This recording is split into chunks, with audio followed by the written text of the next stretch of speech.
I'll be honest. Like, you and I are both mixed race. You and I both don't treat people differently according to their color, but we do treat people differently according to their character. Word.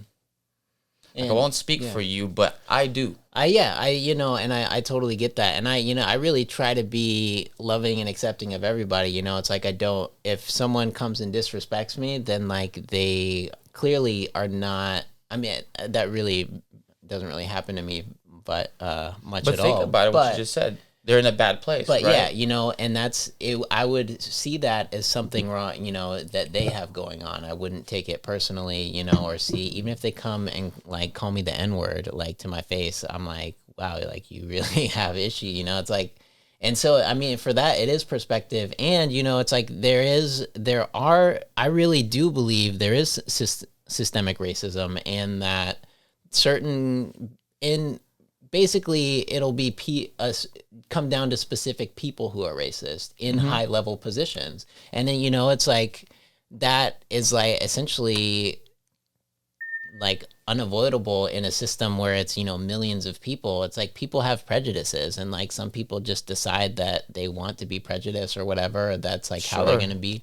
But, to your point, if you're determined to get where you're going to go, like that's not going to stop you, and really for you to feel like you're victimized and like you don't have opportunity because of this system is keeping you down, for you to believe that, you create that reality with your thoughts. And that's what I like.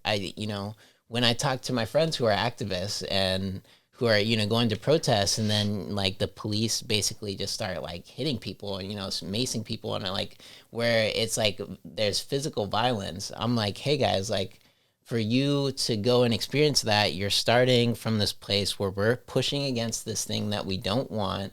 So you're coming with this like anger and this, this aggressive energy, and expecting a conflict, and like with the law of attraction, like you attract things based on your dominant thoughts and your beliefs.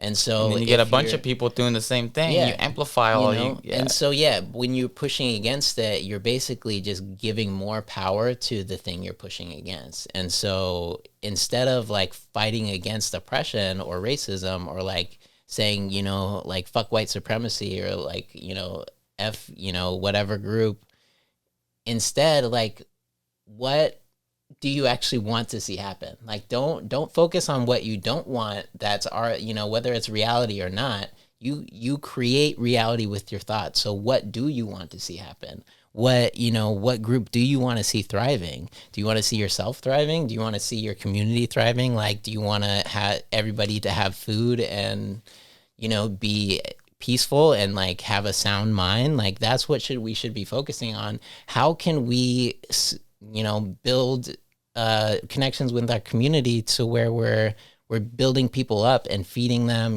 clearing out our bodies of all these toxins. And, it's like, if you really want to talk about systemic or like racism, it's like, it's not race. It's not like the whole system is designed to keep the average person down. Average person, yes. And that's where this whole like facade of racism comes in. It's like, it's another thing for them to use. It fits in the thing. Yeah, it fits in there, so it makes sense. Separate. Yeah, so it's 100%. All right, thanks for watching this clip from Appropriate Culture. If you want to watch the full episode, go ahead and check out us at appropriateculture.com. You can also check us out on social media platforms at Appropriate Culture. Like, subscribe, and we'll see you guys on the next one.